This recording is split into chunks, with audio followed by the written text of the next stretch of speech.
एक बार क्या हुआ कि जगन्नाथ भगवान का प्रसाद खत्म हो गया। तभी ब्रह्मा जी आए और ब्रह्मा जी ने कहा भाई कुछ प्रसाद बचा हो तो दो। बोले प्रसाद तो बम हो गया, बम। माँ लोग बच्चों को कैसे कहते, बम बम हो गया, खत्म हो गया। अरे कोई थोड़ा बहुत तो बचा होगा। बोले हाँ, वो कुत्ता चाट रहा है पत्तल, उसमें कुछ चावल के दाने हैं। कुत्ता पत्तल चाट रहा है, उसमें कुछ बचा हुआ है, जल्दी जाओ तो मिल जाएगा। ब्रह्मा जी दौड़े और कुत्ता चाट रहा था तो कुत्ते ने मुंह उठा के देखा ये कौन आ गया, पर कुत्ता चाटने में लगा। ब्रह्मा जी भी लेट गए, यदि उठाते तो भौंकता। तो ब्रह्मा जी लेट गए और ब्रह्मा जी भी लेट कर चाटने लगे पत्तल को। तो एकादशी महारानी को हंसी आ गई, वाह रे ब्रह्मा, इतने बड़े ब्रह्मा हो, कुत्ते के संग खा रहे हो। इतने बड़े ब्रह्मा किसके संग खा रहे हैं, कुत्ते की पत्तल चाट रहे हैं। एकादशी हंस पड़ी, वाह ब्रह्मा, आज एकादशी और एकादशी के दिन आपने कुत्ते की पत्तल में चावल चाटा। ब्रह्मा जी ने कहा अरे देवी, यह जगन्नाथ जी का प्रसाद है। और जब ब्रह्मा जी ने उस प्रसाद के लिए इतनी श्रद्धा दिखाई कि उन्होंने उस पत्तल को भी चाटा जो कुत्ता चाट रहा था, कि प्रसाद मिल जाए, बस प्रसाद की महिमा को बढ़ाया, तब स्वयं जगन्नाथ जी प्रकट हो गए। वाह ब्रह्मा जी, हम आपकी इस प्रसाद भक्ति से प्रसन्न हुए और आपको टोका है एकादशी ने। तब भगवान ने एकादशी के पांव पकड़ के उल्टा लटका दिया, आज से तुम यहां मंदिर के बगल में रहोगी और सुनो, जगत में एकादशी काम करेगी, पर ये जगन्नाथपुरी है, यहां एकादशी करने का पुण्य सबको मिलेगा, पर यहां करेगा कोई नहीं, क्योंकि एकादशी के दिन भी चावल खाना है, क्योंकि प्रसाद वही है। तो जगन्नाथपुरी में आप एकादशी के दिन चावल खाएं तो भी चावल खाने का कोई पाप नहीं है, बल्कि उसका पुण्य मिलेगा एकादशी व्रत करने का, क्योंकि एकादशी उल्टी भगवान ने कहा यहां तुम्हारा कोई रोल काल नहीं है, यहां केवल जगन्नाथ जी का प्रसाद है। इसलिए एकादशी के दिन आपको चावल नहीं खाना चाहिए घर में, पर जगन्नाथपुरी के लिए मना ही नहीं है, वो धाम की महिमा है, एक स्थान की महिमा है। अच्छा, जगन्नाथ धाम कितना दूर तक है, कैसे पता लगेगा कि अब ये धाम है? कहते हैं जगन्नाथ भगवान के मंदिर का जो ध्वजा है, ध्वज झंडा, जहां से वो झंडा दिख जाए वह जगन्नाथपुरी की भूमि मानी जाएगी, वो शुरू है, वो धाम है जहां से झंडे का दर्शन हो रहा है। चाहे वो 10 किलोमीटर दूर से हो, चाहे वो 20 किलोमीटर दूर से हो, जहां से आपको मंदिर का ध्वज दिखाई पड़ जाए, समझ लेना कि वो भूमि पुरी की भूमि है, वो जगन्नाथ भगवान की भूमि है। वहां से एकादशी का दोष नहीं है, और नहीं दिखा तो वहां से फिर एकादशी का व्रत का नियम फॉलो करना पड़ेगा। अब जैसे बद्रीनाथ जी, वहां भी एकादशी उल्टी है, मतलब एकादशी का वहां भी कोई, एकादशी के दिन वहां अन्न खाते हैं लोग। तो वहां केवल 2 जगह है हमारे देश में, एक जगन्नाथपुरी और दूसरा बद्रीनाथ जी, जहां एकादशी का कोई, एकादशी के दिन भी आप खाएं तो एकादशी करने का व्रत आप पुण्य मिलेगा, केवल 2 जगह, बाकी सब जगह आपको एकादशी का नियम फॉलो करना पड़ा। ये तो धाम की महिमा है, इसलिए थोड़ा सा समय, अब देखो आप कितने लोग हैं जो जगन्नाथपुरी गए हैं, दर्शन किया है, लेकिन आपको पता नहीं ना वहां की महिमा। जगन्नाथपुरी में जगन्नाथ भगवान कौन है, जगन्नाथ भगवान कौन है, ये क्या महिमा है इनकी, क्यों उन्हें जगन्नाथ कहते हैं? जगन्नाथ का अर्थ होता है जगत के नाथ, जिनके नाथ जगन्नाथ हैं वह कोई अनाथ नहीं हो सकता। कोई ये ना कहे कभी कि मैं अनाथ हूं, तुम अनाथ नहीं हो, तुम्हारे नाथ जगन्नाथ हैं, तो नाथों के नाथ जगन्नाथ। ये धाम पूर्व में है, समुद्र का किनारा है। जगन्नाथ भगवान की महिमा क्या बताएं हम आपको, वहां पर 3 हैं, बलभद्र, सुभद्रा, मां सुभद्रा और जगन्नाथ जी। ये देखो जो सफेद कलर के हैं वो कौन है, जल्दी से बताओ, टीवी पर देखो, टीवी पर दिख रहे हैं ना, देखो जो सफेद कलर के हैं वो कौन है, जोर से, जो, हाँ, और जो बीच में जो सफेद कलर के हैं वह है भगवान बलराम जी, बलदाऊ भैया, शंकरषण भगवान। और बीच में कौन है, माता सुभद्रा। और इस तरफ सांवले कौन है, बोलो मेरी मां। आप में से कितने लोग जगन्नाथपुरी गए हैं? अरे सब गए। आपने कभी विचार देखा है, जगन्नाथपुरी में मंदिर के ठीक मंदिर मतलब जहां से भगवान का दर्शन होता है, वहीं भगवान के ठीक सामने गरुण स्तंभ है, ध्यान दिया? गरुण स्तंभ के ठीक सामने, जगन्नाथ भगवान के सामने गरुण स्तंभ है, और गरुण स्तंभ के सामने एक बड़ा सा दरवाजा है, मतलब जगन्नाथ भगवान के ठीक सामने बड़ा सा दरवाजा है। आपने कभी ध्यान से देखा होगा, आप बीच में खड़े हो जाएं मंदिर के तो आपको जगन्नाथ भगवान का दर्शन नहीं होगा। कभी जगन्नाथपुरी जाएंगे और दूर गरुण स्तंभ के पास से जगन्नाथ जी को देखेंगे तो बीच से भगवान नजर नहीं आएंगे जब तक आप किनारे नहीं होंगे। एक किनारा पकड़ेंगे, ऐसे करना पड़ता है, तब झांक के दिखते हैं, झांकने से जगन्नाथ जी दिखते हैं। फ्रंट में तो माता सुभद्रा बैठी है, फ्रंट में वही दिखती हैं, और जगन्नाथ जी को देखना हो तो थोड़ा किनारा पकड़ना पड़ता है। इसका अर्थ क्या है? अर्थ यही है कि जैसे भगवान का दर्शन करना है उसे किनारा पकड़ना ही पड़ेगा। इसलिए बहुत चल लिया बीचों बीच, बुढ़ापा आ गया है, थोड़ा सा किनारा पकड़ लीजिए। मन अपना संसार से किनारे कर लीजिए, मन को कहां कर लीजिए? किनारे, किनारे पर ले जाइए। सबसे पहले, काफी साल पहले जब चैतन्य महाप्रभु जगन्नाथ जी का दर्शन करने गए तो वह उसी गरुण स्तंभ के पीछे दरवाजे पर ऐसे हाथ रखकर और ऐसे जब देखे तो उनके देखने में इतना प्रेम उमड़ा उनके अंदर भगवान के प्रति कि वहां पत्थर का वो दरवाजा है, मतलब पत्थर की चौखट इत्यादि है, तो वो पत्थर में उनकी उंगलियां धंसने लगी, मतलब उनके प्रेम को देखकर पत्थर भी पसीज गया। आज भी चैतन्य महाप्रभु की उंगलियों के निशान वहां पर हैं, आज भी। ये दास ने दर्शन किया है। जिस पत्थर पर खड़े थे उनके चरण चिन्ह उतर आए, आज भी उनके चरण चिन्ह मंदिर के प्रांगण में किनारे रखे जगन्नाथ भगवान के। जगन्नाथ जी कौन है और वहां तीन ही क्यों हैं? अपने भाई के संग ये बहन क्या कर रही हैं? भाई भगवान श्री कृष्ण हैं तो वहां या रुक्मणी जी होनी थी या तो राधा जी होनी थी। रुक्मणी जी और राधा जी होनी थी। सुभद्रा मां क्या कर रही हैं वहां? मां सुभद्रा भगवान की कौन है? जोर से, क्या है? बहन है। माता देवकी की बेटी हैं, ये सबसे आखिरी में हुई थी। जब 8 बच्चे हो गए ना माता देवकी के, तब 9वीं संतान है ये माता सुभद्रा।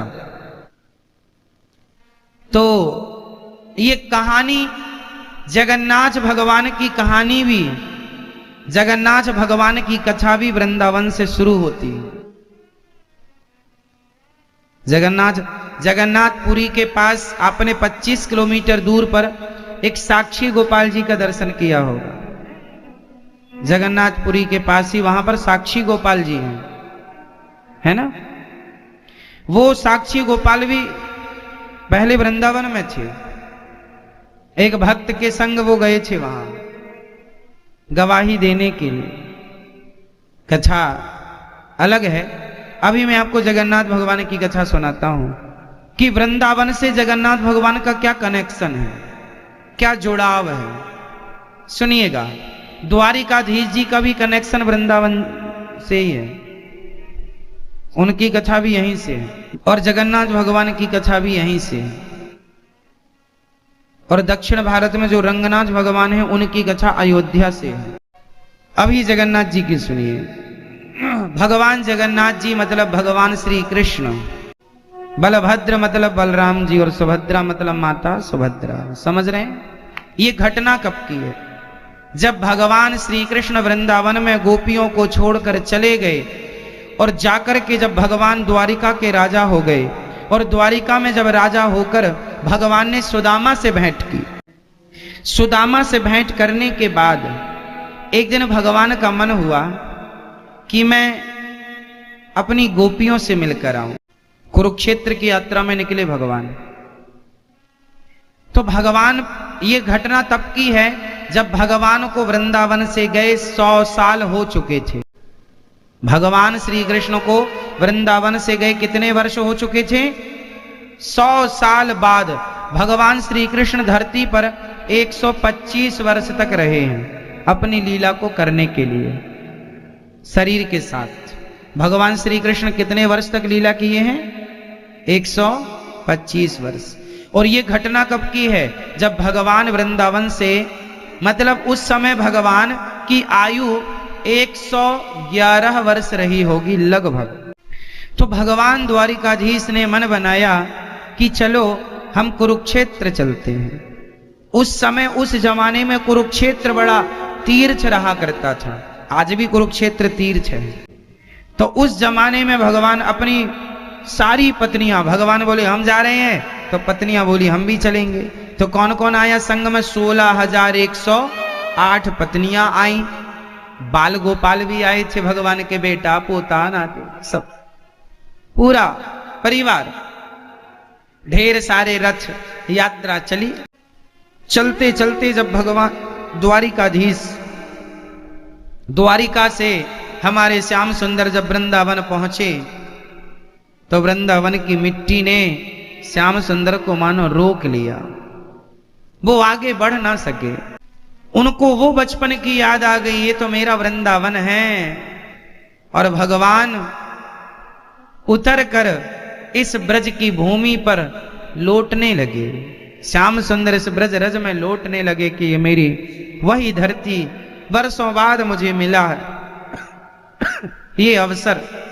कानों कान खबर पहुंच गई गोपियों को कि श्याम सुंदर आए हैं। गोपियां इंतजार कर रही थी ना, गोविंद कब आओगे। 2 दिन का कह के गए हैं और 111 साल बाद लौटे हैं। भगवान का 2 दिन इतना बड़ा होता है 111 साल का। गोपियां अभी रो ही रही थी, उन्हें आशा थी। कहा था ना गोपियों ने, आशा रख पगली आएंगे। तो आए, तो आए। और जब पहुंचे ना, मां यशोदा को पता चला मेरा कन्हैया आया है। मानो डूबते को तिनके का सहारा मिल गया हो। दौड़ पड़ी मां, कन्हैया मेरे लाल। आज श्याम सुंदर को देखकर मां की आंखों के आंसू रुक नहीं रहे हैं। अभी तक दुख के आंसू थे, पर आज सुख के आंसू हैं कि चलो इतने दिन बाद सही मुझे मेरे कृष्ण का दर्शन तो हुआ। इतने दिन बाद सही मेरे कन्हैया को मेरी याद तो आई। जाकर मां ने कन्हैया को गले से लगाया, गले से लगाया। मैया तो दौड़ गई, पर गोपियां नहीं गई मिलने। तुम्हारी गरज हो तो तुम आना। जैसे हम 100 साल रह गई तुम्हारे बिना, अब बचा हुआ समय और रह लेंगे। तुम ही तो कहकर गए थे कि 2 दिन में आएंगे। हमने थोड़ी कहा था कि तुम चले जाओ। तुम गए थे तो तुम ही आओ। हम गई होती तो हम आती। इसलिए गोपियां वहीं बैठी हैं जहां वो सदा बैठा करती थी। श्याम सुंदर आए हैं, ग्वाल वालों से मिले हैं, मां से मिले हैं, सबकी रहने की व्यवस्था हुई। सब एक दूसरे से भेंट करते हैं। अब श्याम सुंदर गए हैं अपनी गोपियों से मिलने के लिए। तब सबसे पहले गोपियों से मिलकर सारी गोपियों ने देखा मानो चेतना बढ़ गई हो। प्राण जा रहे थे तो जान वापस आ गई हो, ऐसा लगा। सबने दर्शन किया, सबने मन की बात कही, अपने अपना दुख सुख सुनाया। जब श्याम सुंदर अंत में श्री राधा रानी का दर्शन करने गए तो राधा रानी चुपचाप बैठी थी एक किनारे पर। श्याम सुंदर धीरे धीरे कदम बढ़ा रहे हैं श्री राधा रानी की ओर। जाकर जब सामने खड़े भये, श्याम सुंदर ने अपनी वही मुस्कान के साथ धीरे से कहा, राधा कैसी हो? श्री राधा रानी ने कोई उत्तर नहीं दिया। श्याम सुंदर ने फिर कहा, हमसे नाराज हो क्या? राधा रानी ने फिर भी कोई उत्तर नहीं दिया। भगवान ने कहा, तीसरी बात कही, राधा मैं तुम्हारा कन्हैया जिसे देखने के लिए तुम व्याकुल रहा करती थी, तुम्हारे सामने आकर खड़ा है, मुझे देखोगी नहीं? फिर भी राधा रानी ने अपनी पलकें नहीं उठाई, देखा नहीं। 3 बातें हो गई, कोई उत्तर नहीं था। श्याम सुंदर को लगा कि राधा रानी बहुत नाराज है। कोई उत्तर नहीं मिला तो श्याम सुंदर चुप हो गए। थोड़ी देर राधा रानी चुप रही, श्याम सुंदर चुप रहे। श्याम सुंदर श्री राधा रानी को देखते रहे। राधा रानी ने पलकें नहीं उठाई, अर्थात श्याम सुंदर को देखा नहीं। झुकी पलकों से ही राधा रानी ने कहा, आ गए कन्हैया? तुम्हारे 2 दिन बीत गए, कहा था 2 दिन में आ जाऊंगा, और वैसे भी अब तुम्हें हमारी जरूरत ही क्या है? अब तुम हमारे वो कन्हैया कहां रहे? अब तो तुम बड़े हो गए हो। सुना है कि तुमने बहुत नाम कमा लिया है, बहुत बड़े राजा हो गए हो द्वारिका के। तुम्हारे साथ बड़े बड़े मंत्री संतरी बैठते हैं। सुना है कि तुमने बहुत सारे विवाह भी कर लिए हैं। अब हम अनपढ़ गंवार गांव की गोपियों की अब तुम्हें क्या आवश्यकता है? अब तो तुम द्वारिकाधीश कहलाते हो, राजा हो गए हो। हमें तो तलाश है, हमारी पलकों को तलाश है वो भोले से कन्हैया की, जो छोटा सा नटखट सा कन्हैया घर घर जाकर के ग्वाल वालों के साथ माखन चुराता था, जिसे हम सभी टुकुर टुकुर देख करके अपने हृदय की प्यास बुझाया करती थी। हमें उस कन्हैया की तलाश है, पर पता नहीं वो कन्हैया कब आएगा। जिस कन्हैया को हमने खोया है, तुम तो वो कृष्ण हो ही नहीं, क्योंकि जो कन्हैया यहां से गया था वो सिर्फ हमारा था।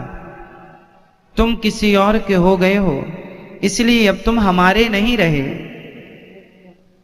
श्याम सुंदर स्तब्ध रह गए, कोई उत्तर ना दिया गोविंद ने। थोड़ी देर बाद शब्दों को संभाल कर श्याम सुंदर ने कहा, अरे राधा, मैं तुम्हारा वही कृष्ण हूं। मैं कहीं का राजा भले हो जाऊं, पर मेरी पहचान राजा से नहीं है, मेरी पहचान तो वृंदावन से है। वही माखन का चुराना, वही ग्वाल वालों के संग खेलना। हे राधा रानी, श्याम सुंदर ने श्री राधा रानी को प्रणाम किया, प्रणाम किया और चरणों में बैठ करके श्याम सुंदर ने श्री राधा रानी के चरण अपनी गोद में रखे और श्याम सुंदर राधा रानी के चरण दबाने लगे। चरण दबाते हुए भगवान ने कहा, राधा, जानती हो तुम कौन हो? राधा रानी ने कहा, श्याम सुंदर, आज आप हमसे हमारा परिचय करा रहे हैं? हां, आज हम आपसे आपका परिचय करा रहे हैं। आपको नहीं पता कि आप कौन हैं, तो तुम ही बताओ हम कौन हैं। श्याम सुंदर ने कहा, राधा, तुम प्रेम की प्रतिमूर्ति हो। मैं तुम्हारे इस प्रेम का मेरे जाने के बाद भी तुमने मुझे भुलाया नहीं, एक क्षण के लिए भी तुमने मुझे भुलाया नहीं। ऐसा प्रेम, मैं तुम्हारे इस प्रेम का सदा सदा के लिए ऋणी हो गया हूं राधा। इसलिए भले मेरी 16,108 पत्नियां हों, पर मेरे बगल में इस संसार में जब भी मेरा मंदिर बनाएंगे लोग, तो मेरी पत्नियों का स्थान नहीं होगा। प्रेम की प्रतिमूर्ति आप हैं, इसलिए आपको ही मेरे साथ बिठाया जाएगा। मैं आपको वचन देता हूं कि मैं आपके संग खड़े होकर आपके प्रेम का मूल्य चुकाता रहूंगा, प्रेम का ऋण चुकाता रहूंगा। इसलिए आज द्वापर से कलयुग स्टार्ट हो गया। लाखों मंदिर मिल जाएंगे आपको भगवान श्री कृष्ण के, लेकिन हर मंदिर में श्याम सुंदर के बगल में रुक्मणी नहीं है, केवल राधा रानी। केवल पंडरीनाथ जी के मंदिर में भगवान श्री कृष्ण के बगल में मां रुक्मणी जी विराजमान है। कुछ मंदिर हैं शायद जहां मां भगवती रुक्मणी जी विराजमान है, वरना हर मंदिर में, बिहारी जी के मंदिर में भी बिहारी जी के संग श्री राधा रानी एक स्थान के रूप में विराजमान है, विग्रह के रूप में नहीं। राधा रमण जी के मंदिर में भी राधा रानी एक स्थान के रूप में विराजमान है, विग्रह के रूप में नहीं। और आपको एक चीज और बता दूं, ये जो लड्डू गोपाल जी होते हैं, श्याम सुंदर होते हैं, इनका नाम है गोपाल। क्या नाम है? गोपाल। तो जो गोपाल जी होते हैं, हम सबके लड्डू गोपाल जी जो होते हैं, आप कहते हैं गोपाल जी हैं, क्या राधा रानी जी ले लें? आप ले लें, अलग विषय है, पर गोपाल जी के हृदय में सदा किशोरी जी विराजती हैं। गोपाल जी के हृदय में सदा राधा रानी का वास होता है। ये बिना राधा रानी के रह ही नहीं सकते। इनका हृदय तभी धड़केगा जब राधा रानी आएंगी, क्योंकि जो हमारा दिल होता है, हमारा दिल तो अलग है, पर श्याम सुंदर का जो हार्ट है, दिल है, वह दिल ही श्री राधा रानी है, ये समझ लीजिए। प्रेम की प्रतिमूर्ति श्री किशोरी जी।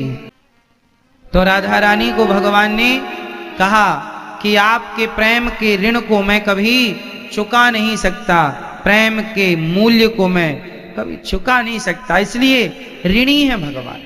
तो भगवान श्री कृष्ण के बगल में राधा रानी जी क्यों खड़ी हैं? क्योंकि जितना प्रेम भगवान से राधा रानी करती हैं, राधा रानी प्रेम का प्रतीक है, प्रेम का सागर है। प्रेम करना हो तो श्री राधा रानी से सीख लो। भगवान के लिए 100 वर्षों तक रोती रही। कृष्ण का वियोग था, पर कृष्ण के अतिरिक्त कभी कुछ चाहा ही नहीं। जहां कृष्ण के अतिरिक्त कोई चाह ना हो, वही तो राधा रानी है। राधा रानी की परिभाषा क्या है? आप राधा शब्द को परिभाषित कैसे करेंगे? जहां कोई चाह ना हो, जहां कोई चाह ना हो। कृष्ण आए तो पलक उठाकर देखा भी नहीं। क्यों? क्योंकि हम तुम्हारे सुख में बाधा नहीं बनना चाहती। यदि तुम हमारे बिना सुखी हो तो हम जाकर के तुम्हें कष्ट नहीं देंगी। हमारे प्रियतम तत्सुख सुखित्वम, अपने प्रेमी अपने प्रियतमा की खुशी में ही अपना खुशी, अपना सुख मानना, उसके सुख में अपना सुख मानना, यही प्रेम की परिभाषा है। और प्रेम ही श्री राधा रानी है। राधा मीन्स प्रेम और प्रेम मीन्स राधा। माता देवहूति जो थी, उनके एक पुत्र थे, नाम था कपिल भगवान। एक दिन कपिल भगवान से हाथ जोड़कर माता देवहूति मां ने कहा, देखो यदि बेटा ज्ञान देने वाला है ना, तो मां को अपने बेटे से भी ज्ञान ले लेना चाहिए। एक मां है देवहूति और उनके बेटा है कपिल। तो कपिल से हाथ जोड़कर कहती हैं, मां बेटा मुझे ज्ञान दे दो। तो कपिल भगवान ने कहा, मां तुम्हें कौन सा ज्ञान चाहिए? बेटा ये जो मेरा मन है ना, ये संसार से हटता नहीं है, क्या करूं कि हट जाए बेटा। मैं मन को बहुत हटाना चाहती हूं संसार से, पर हटता नहीं है। यही प्रश्न तो आप लोगों का है ना। निर्विण्णा नितराम भूमन सदिंद्रिय तर्षणात् ये न संभाव्य माने न प्रपन्नांधम तमः प्रभु। मन बहुत हटाता हूं या हटाती हूं, हटता नहीं है। क्यों? ये सवाल कितने लोगों का है? आप में से कितने लोगों का यही सवाल है कि आप भी अपने मन को हटाते हैं संसार से, बुरी जगह से, पर हटता नहीं? ऐसा सवाल किस किस का है? केवल 8-10 लोग ही हाथ खड़ा कर रहे हैं। आप लोगों का नहीं है ये सवाल? एक्चुअली हम सभी की यही हालत है। हम सभी का भी मन बड़ा चंचल है, चलायमान है। चंचलम ही मनः कृष्ण। भगवान कृष्ण से अर्जुन ने यही पूछा कि मेरा मन बड़ा चंचल है, बताइए क्या करूं। आप लोगों का भी मन चंचल है, हाँ या ना? कैसे करें ठीक से? कोई इलाज हो तो बात कर लें, आओ हम बात कर लें। ये मन बड़ा चंचल है, कैसे तेरा भजन करूं, जितना इसे समझाऊं उतना ही मचल जाए।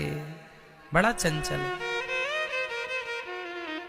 अधिकाधिक लोग यही कहते हैं महाराज जी हमारा मन बड़ा चंचल है, बताइए क्या करें। मन की चंचलता कैसे मिटे, आओ हम आपको उत्तर देते हैं। मन यदि ज्यादा परेशान करता है, मन यदि आपका लगता नहीं है कहीं एक जगह, बड़ा उछल कूद करता है मन, क्या करना चाहिए? पहला उपाय बताया, सत्संग करो। तितिक्षवः कारुणिकाः सुहृदः सुहृदः सर्वदेहिनां अजात शत्रवः शांता साधवः साधुभूषण। सहनशील हो जाइए। तितिक्षव, हमें क्या होना पड़ेगा मैया? सहनशील। सहनशील क्यों होना पड़ेगा? सहोगे तो मन कंट्रोल होगा, शांत होगा, अपमान सहन ना पड़े। चलो आपने हमारा अपमान किया और हमने भी आपको कुछ कह दिया, इससे मन शांत नहीं होता, इससे मन और अशांत हो, अरे बात बिगड़ जाती है, विवाद की स्थिति उत्पन्न हो जाती है। इसलिए शांत रहो, सहनशील बनो। इतनी चोट खाता है पत्थर फिर भी टूटता नहीं है, इसलिए वो पत्थर भगवान बन जाता है। और जो पत्थर छेनी की चोट खाकर टूट जाए फिर वो भगवान नहीं, वो तो पांव के नीचे आ जाता है, उस पर लोग नारियल तोड़ते हैं। जो पत्थर चोट खाकर टूट गया वो कंकड़ बन गया, जो पत्थर चोट सह गया वो शंकर बन गया।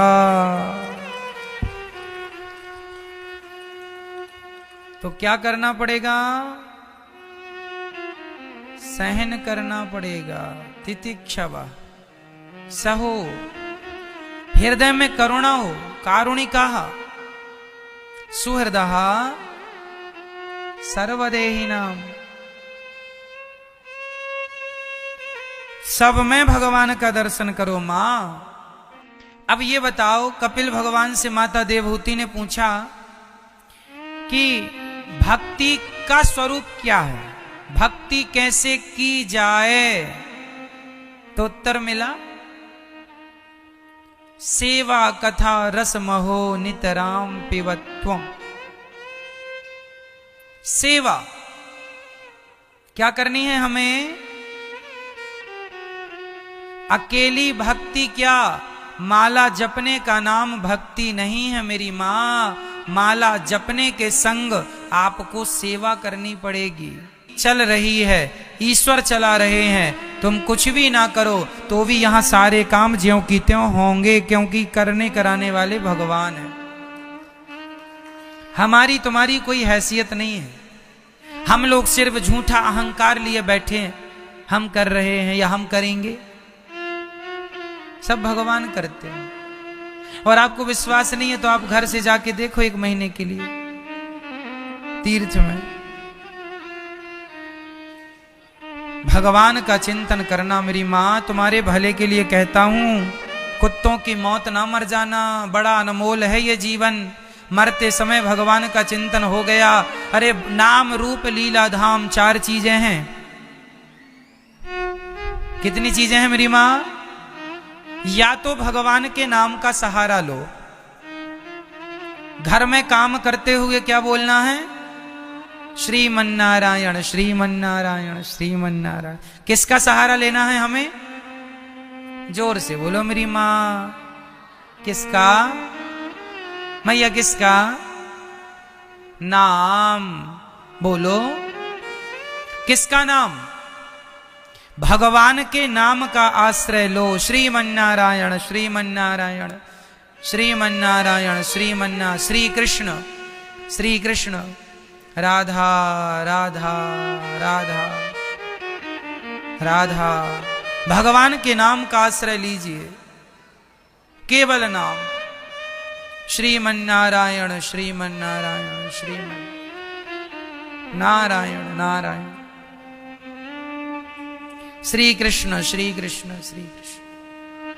काम करते रहो और नाम का आश्रय लिए रहो। केवल नाम केवल नाम केवल नाम। या तो नाम का आश्रय हो या तो रूप का आश्रय हो। नाम रूप, ये रूप क्या है? भगवान को देखो इतना कि उनका रूप आंखों में बस जाए और फिर उसी रूप का ध्यान करते रहो। आपने गौरी गोपाल भगवान को देखा कि नहीं? कितने सुंदर हैं। उनका रूप, बिहारी जी को देखा ना, कितने सुंदर हैं। उनका रूप अपने मन मंदिर में बसा लो और रूप का ध्यान करो। ऐसे भगवान के बाल हैं घुंघराले से, आंखें बड़ी बड़ी, अधर बड़े सुंदर से, गाल बड़े सुंदर से। भगवान के रूप का चिंतन कीजिए, एक एक अंग का। तो नाम का सहारा लो और फिर भगवान के रूप का चिंतन करो। नाम रूप। तीसरा, अभी याद कर लेना, पूछूंगा आपसे, पहला क्या था, दूसरा क्या था? मैया पहला क्या है? बोलो मेरी मां। पहला है नाम, दूसरा है रूप, तीसरा है लीला। भगवान की लीलाओं का अनुसरण किया जाए, सुना जाए। ऐसी लीला माखन चुरा लिया भगवान ने। मैया ने कहा मुंह खोला, ब्रह्मांड दिखाई पड़ा। भाव ऐसा बनाओ कि मैया यशोदा की गोद में श्याम सुंदर खेल रहे हैं, घुटनों की बल खेल रहे हैं, भगवान की लीलाओं का चिंतन करते। कहीं बैठे हो एकांत में और यही भाव बने कि भगवान सुंदर सा रूप, भगवान के रूप का आप चिंतन कर रहे हैं। नाम रूप लीला, भगवान की लीला का चिंतन हो। ऐसे भगवान का रूप, ऐसे भगवान की छवि है, ऐसी भगवान की छटा। प्रत्येक लीला कैसे गोवर्धन उठाते हैं, ऐसा भाव बनाओ कि भगवान ने गोवर्धन उठा रखा है और हम सभी उस गोवर्धन की तलहटी पर अर्थात छांव पर खड़े होकर भगवान का दर्शन कर रहे हैं। ऐसा भाव, ऐसी कल्पना बनाओ, ऐसी भावना बनाओ। यही है नाम रूप लीला। और चौथा है धाम। नाम ना मिले, रूप ना मिले, लीला ना मिले तो धामों का आश्रय ले लेना चाहिए। धाम यही है, वृंदावन धाम, अयोध्या धाम, हरिद्वार धाम, काशी धाम, जगन्नाथ धाम, द्वारिका धाम, ये सब धाम है। इन धामों का आश्रय लेना चाहिए। मरने के पहले पूर्ण रूप से भगवान के चरणों का आश्रय लेना चाहिए और चरणों के आश्रित ही रहना चाहिए। हमें तो भगवान पे भरोसा है, किसी पर कोई भरोसा नहीं। हम तो दोस्ती भगवान से करें, जमाने से नहीं।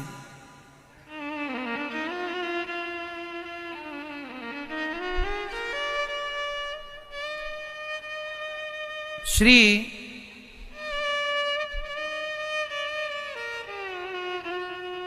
करदम जी महाराज घर छोड़कर चले गए।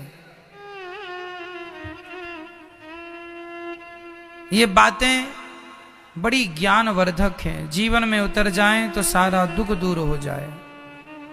इसलिए हम कहा करते हैं सेवा ही भक्ति है। सेवा कैसी? वृंदावन के साधु संत भी ना सेवा करते हैं। आपने कई लोगों को देखा होगा, परिक्रमा मार्ग को झाड़ू से साफ करते रहते हैं। ये वृंदावन भगवान का घर है, तो भगवान के घर में हम झाड़ू लगा रहे हैं, यह भी तो ठाकुर जी की सेवा है।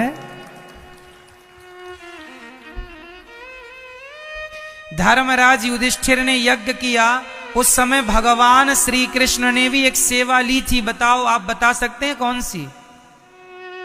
कौन बताएगा आप में से कि भगवान कृष्ण ने उस समय यज्ञ में कौन सी सेवा ली? मैया आप बताओ।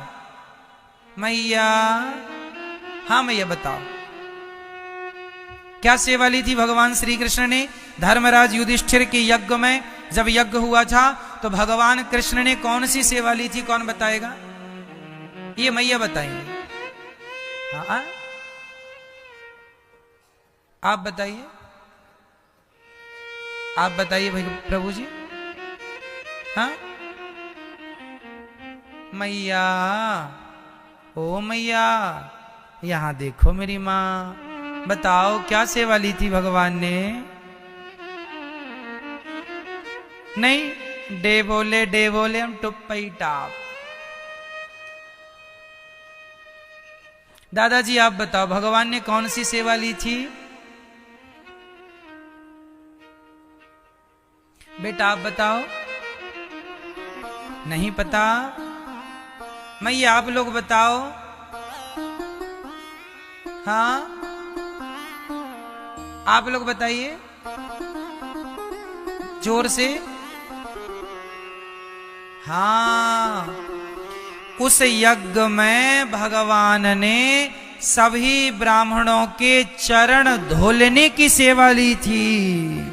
कौन सी सेवा ली थी? चरण धोलने की। धर्मराज युधिष्ठिर ने जो यज्ञ किया था, उस यज्ञ में भगवान सबके चरण धुल रहे थे, सभी ब्राह्मणों के चरण धुलने की सेवा। भगवान भी सेवा करते हैं, इसलिए जीवन में सेवा जरूरी है। बिना सेवा के किसी की गति नहीं है। वृंदावन में साधु संत लोग ना सेवा करते हैं। जिन आश्रमों में रहते हैं, अपने गुरुजनों की सेवा। गुरुजी ने कह दिया ये काम करना है, बस वो सेवा है। सेवा वही भक्ति है। गुरु की आज्ञा का पालन, माता की आज्ञा का पालन, पिता की आज्ञा का पालन करना ही सेवा है, और यही सेवा भक्ति है।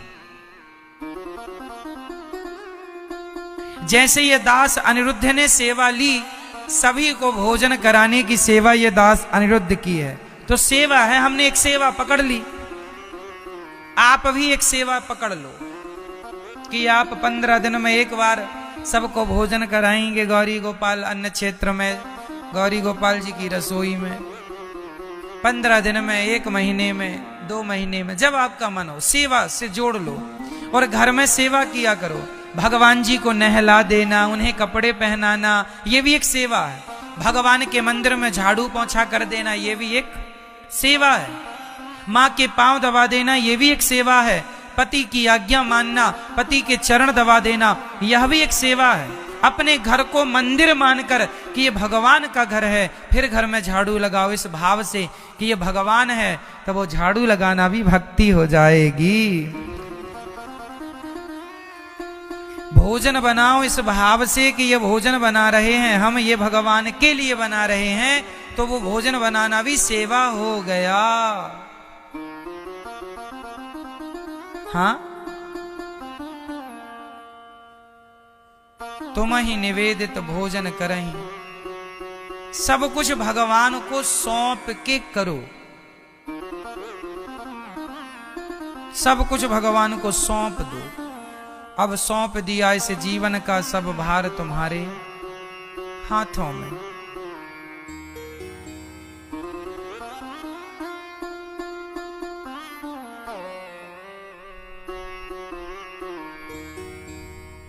सौंपना जरूरी है। सेवा, रैदास जी का नाम सुना आपने? रैदास जी जो थे, संत रविदास जी कहते हैं जिन्हें, संत रविदास जी अपनी कुटिया में बैठकर जूता सिलते जाते हैं और भगवान का ध्यान करते जाते हैं। इतने महान संत थे कि रैदास जी के यहाँ भगवान आया करते थे मिलने, साक्षात भगवान आते थे रैदास जी से मिलने। एक दिन रैदास जी को भगवान ने एक पारस मणि दी कि सुनो रैदास, ये पारस मणि ले लो और इससे तुम सोना बना बना के संतों की तुम सेवा किया करो। क्योंकि रैदास जी जूता सिलते थे, तो जूता सिलने से जो पैसा मिलता था वो उसी से संतों की खूब सेवा करते थे। तो एक दिन भगवान प्रसन्न हो गए, बोले ये मणि ले लो, इससे तुम्हें ढेर सारा पैसा मिल जाएगा। लोहे पर घिस दिया, सोना हो गया, लोहे को बेच, सोने को बेच दो, पैसा मिलेगा, खूब सेवा करना, धर्मशालाएं बनवाओ, सेवा करो। रैदास जी ने कहा भगवान मैं पारस मणि का क्या करूंगा, इसे आप लेके जाओ, मुझे न डालो चक्कर में।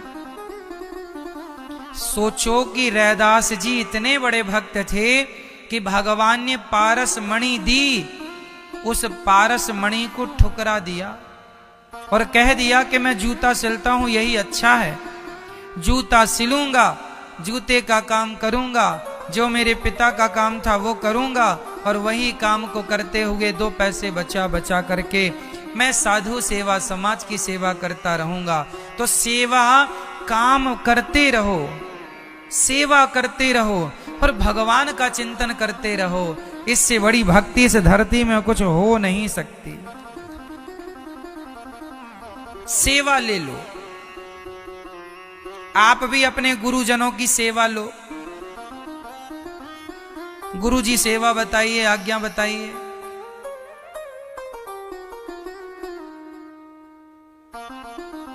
सेवा जरूरी है, सेवा ही भक्ति है।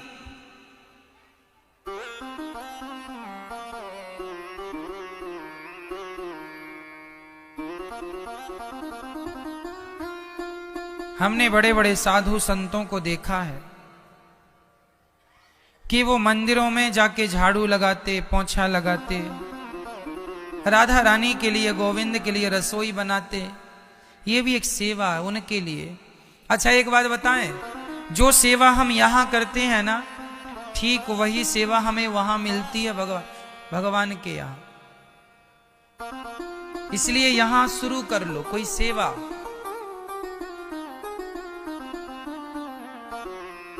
सेवा ही भक्ति है। अपनी माँ के पांव दबाया करो ये सोच के कि मेरी माँ भगवान है, बस इतना ही कर लोगे तो उसी सेवा के बल पर तुम्हारा कल्याण हो जाएगा। सेवा, एक ही संकल्प, एक ही नारा, सेवा ही है धर्म हमारा। हमारा धर्म तो सिर्फ सेवा है।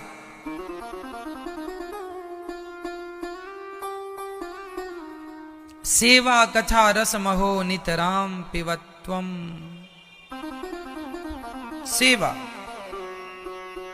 कपिल भगवान ने मां देवहूति को उपदेश दिया, मां मन को वश में करना है तो सत्संग करना पड़ेगा और भगवान का चिंतन करना पड़ेगा। अभ्यासेन तो कौन्ते।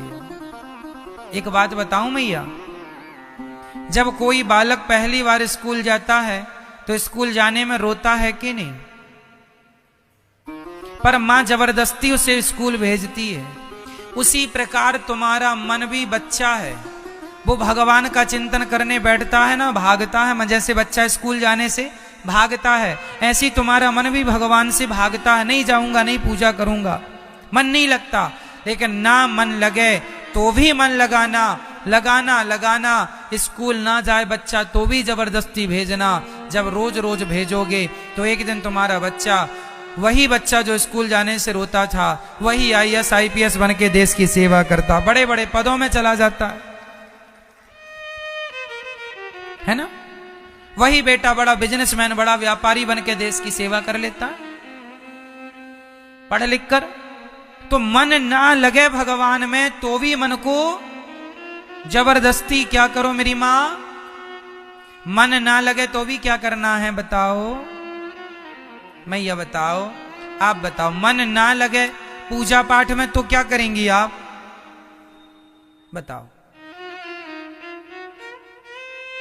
क्या करोगी मैया? हाँ, नहीं लगेगा तो भी जबरदस्ती लगाओ। कब तक नहीं लगेगा? एक दिन वो आएगा कि आपका मन फिर हटेगा ही नहीं भगवान के चरणों से। ना लगने पर भी लगाया जाए, कब तक मन की ही चलेगी क्या? कब तक चलाएगा अपनी अपनी अपनी? हार जाएगा एक दिन। मन भी तुम्हारा गुलाम है। मन के गुलाम हमें ना बनना है, हमें मन का गुलाम नहीं बनना, बल्कि मन को अपना गुलाम बनाना है। ठीक है मैया? मन बड़ा पापी है, मन बड़ा पापी है, लगता ही नहीं है। फिर भी आपको क्या करना है? अच्छा एक बात बताओ, सुई हिलती रहेगी तो क्या धागा जाएगा? सुई को स्थिर होना पड़ेगा। जिस दिन तुम्हारा मन स्थिर हो जाएगा उसी दिन परमात्मा तुम्हारे हृदय में समा जाएंगे। प्रविष्टः कर्णरंध्रेण, प्रवेश कर जाएंगे। भगवान तो जाने को तैयार है, तुम मन को संभाल लो। अच्छा, मन की चंचलता कैसे मिटेगी बताओ? क्या बताया हमने अभी? सत्संग करने से। सत्संग करने से क्या हो जाएगा? मन की चंचलता मिट जाएगी। कब तक भागेगा मन? आज पूज्य श्री अनिरुद्धाचार्य जी महाराज ने हम सभी लोगों को बहुत ही उत्तम एवं शिक्षाप्रद कथा सुनाई है। आशा करता हूं कि इस शिक्षाप्रद कथा से हम सभी लोग कुछ न कुछ शिक्षा अवश्य ग्रहण करेंगे और अपने जीवन को सुखी और सात्विक बनाने का प्रयास करेंगे। मित्रों, अगर आपको यह शिक्षाप्रद कथा पसंद आई हो तो वीडियो को लाइक करें और अधिक से अधिक लोगों को शेयर भी करें, जिससे और भी लोग महाराज जी की इस शिक्षाप्रद कथा से शिक्षा लेकर अपने जीवन को सुखी बना सकें। मित्रों, अगर आपने अभी तक हमारे चैनल को सब्सक्राइब नहीं किया है तो हमारे चैनल को तुरंत सब्सक्राइब भी कर लें, जिससे आपको नोटिफिकेशन के माध्यम से महाराज जी के शिक्षाप्रद कथा तुरंत प्राप्त हो सकें। मित्रों, तो कल फिर किसी शिक्षाप्रद कथा के साथ आप लोगों के समक्ष प्रस्तुत होंगे। तब तक के लिए जय श्री राधे।